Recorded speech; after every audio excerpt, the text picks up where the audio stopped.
Hi friends, this is Caitlin. Welcome back to my channel, CaitlinAnnaleeCards.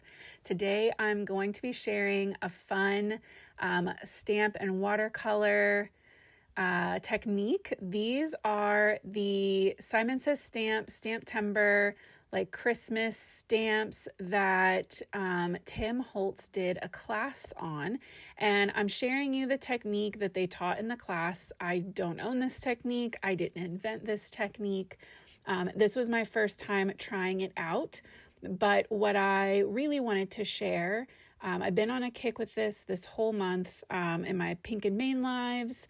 P.S. I go live with Pink and Main every Tuesday and Thursday if you want to come hang out with me over there.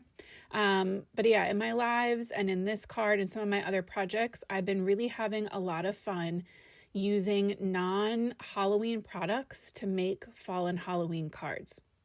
So I really wanted to share how I wanted to use this stamp set and the techniques that, Tim and Heidi were using on the Simon Says Stamp channel, but I didn't want to make a Christmas card yet. So if you have this stamp set or similar stamp sets and you want to play with it, but you're not in the mood for Christmas, I hope this inspires you to get creative with your color choices and, the accessories that you bring into your card, because you can really change the whole tone of the card you create or the project you're working on, even if you're using the same products, right? They used it for all Christmas.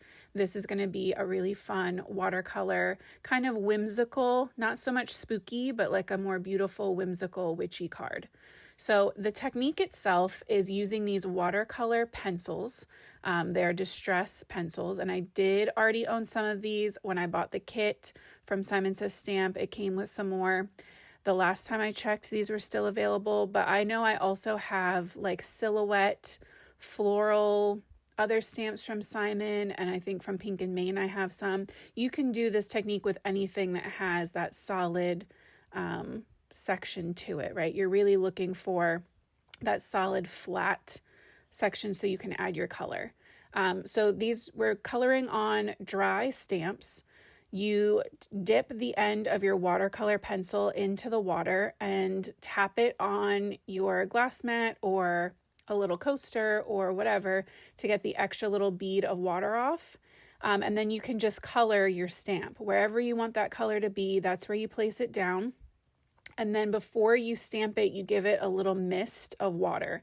I used a little less water. I used I held my stamp far away from my sprayer when I was misting. And you can spray once and then press it down and then spray again and press it a second time, and you'll get a lighter kind of second generation stamping. But you can see I'm just combining all different greens. I'm adding in orange and purple. That's the Halloween triadic color scheme, right? For the most part, when your eye sees, especially here in America, when your eye sees green, orange, and purple, we just assume it's Halloween. So the other things we'll be bringing in will help push it over the edge as well. But yeah, this could also be a very autumnal red, orange, yellow, brown.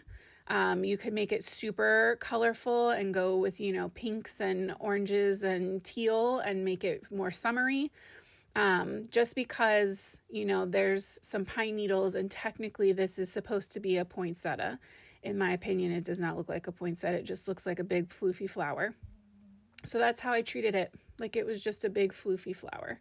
I think sometimes it can be hard to see the potential to use products outside of how they're branded to us, right? So the class was so Christmas heavy, and I know that it's good to have that inspiration. But I just know that I can't force myself to make for a season or an occasion that I'm not excited for yet. So if that is how you are too, then I hope this inspires you to, pull out something that maybe was a summer floral or a spring floral, or some Christmas greenery sets and color them up in a way that lets you kind of stretch their use. So, I just kind of repeated the same steps. The more wet you make your pencils, the easier it is to get that color applied, but you want to be mindful to not make it too wet because then everything will start to kind of mud together. I found that on the branches and the flowers, really, the 3 colors was kind of the sweet spot. On this bigger floral, because I had so much more room, I did add just a touch of that darker shade right in the middle. But it was nice to have those branches on the greenery to be able to go in with the browns and kind of darken up that center and still have the 2 colors on the leaves. And I do like the precision that you can get, even though you're spraying everything with water. The areas stayed defined enough that I think you can really tell what they are. So I cut out everything with my coordinating dies, and then I'm coming in with 2 different Honeybee Stamps papers. I have this gray and black wood grain and this really cool gray to black like watercolor background that I thought fit the vibe very nicely. So I'm trimming my wood grain down to be an A2 card front. So that is 5.5 by 4.25. And then my watercolor black, you can see I was trying to use this I put a spell on you sentiment, but we're not going to use that. I trimmed off, what was it, 3/4 of an inch from each side. And here you can see I'm swapping out the sentiment because that big one was just so big I wasn't going to be able to fit all of my greenery. And I really wanted that and my florals to be the feature and that my sentiment went with them and that didn't overpower them. So this is not affiliated with Honeybee. I don't have, for how many Halloween stamp images I have, I don't have a ton of Halloween sentiment stamps. It's something I really want to work on, and die cuts. I need some more die cut Halloween sentiments. So if you know anybody that makes cool Halloween, like I don't even have like a boo, you know what I mean? Like I just need something. If you have a favorite, leave me a comment and let me know. I decided to add a teeny tiny thin black frame around my watercolor panel that I cut. So I'm gluing it to the black cardstock on 2 sides so that they're lined up, and I'll just trim the other 2 sides to match. That's going to create just enough separation because the colors on both cardstocks really matched, which I wanted, but then I was worried it might match too much where it would get lost. So that little black frame will help kind of set it apart, as will popping it up on these foam strips. I just put 4 regular pieces of foam tape along the back, and we'll get that attached to that card front. I just really like this tone on tone, but with different textures. So to fit everything the best that I could, I decided for a horizontal placement. And I'm not going to lie, this took a while of playing around if I wanted I thought I wanted my florals in opposite corners, but after messing with it for a while and realizing it wasn't making me happy, I decided to try out putting my flowers right in the center, and my sentiment happened to fit perfectly over them. So I took that as a sign and I attached the flowers to each other with some liquid glue. It took a minute of kind of pressing them together to get them to cooperate. And then I can put my sentiment right on top of those, which I popped up with tiny foam strips thin foam squares.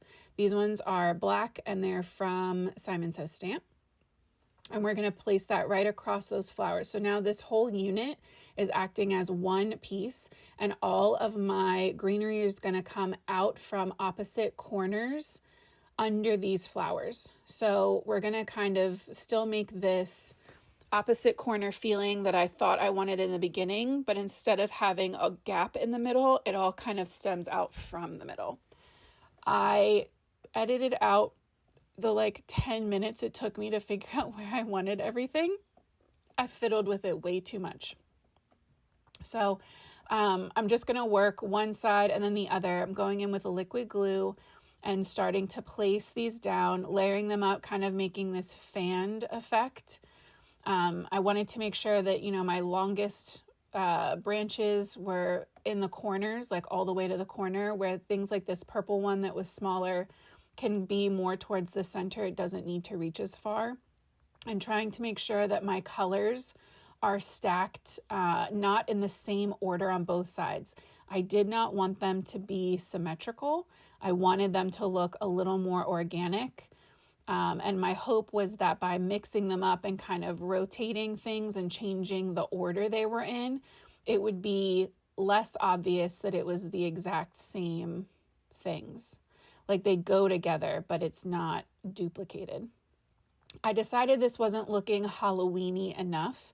So I think that adding little black spatters is a great way to tell somebody that this is Halloween. And instead of using plain black, I'm using Hickory Smoke Spritz, Distress Spritz, which has this really cool shimmer. You can kind of see it in the light. It just has this little soft shimmery glow, but those little black dots just kind of distress this enough that to me it looks a little more Halloween-y. And then to still bump up that Halloween whimsical kind of witchy feel even more, I decided to come in with some black and white baker's twine, and I'm gonna just kind of crisscross and loop that over my greenery and then use the foam on the back of my florals to hold that in place. So I just kind of, zhuzh my string here or there. And I stamped out my sentiment with dark gray ink. I wish I had just done black. I thought the gray would look cool because of all the gray in the background, and it did look cool, but it wasn't the most legible. So I ended up going in with a teeny tiny little like micro pen, felt tippy pen. What are these called? It's one of the Staedtler pigment liners. It's like a super, super skinny one. And I'm just adding kind of like a drop shadow, like a side outline, just so it was a little more clear. And then I'm also going to come in with these really fun black pearl embellishments from, this calls for confetti, and we're going to add 3 to each corner. This is just kind of bumping up the spots that we splattered and making a couple of them stand out extra. That's kind of how I felt about these. Like they were just more bold versions of our splatter. So this is a very different card for me. I don't usually do watercolory things, but I just think it's so fun. Witches got to stick together. If you have somebody who loves Halloween, but maybe not like spooky or like real kitschy Halloween, I just think this is a really fun kind of twist on it. And like I said, I hope it inspires you to see what stamps in your collection you can use for a different occasion than what they were intended for. So thank you so much for hanging out with me. Subscribe if you want more fun inspiration like this. I will see you guys back here soon. And until next time, happy crafting.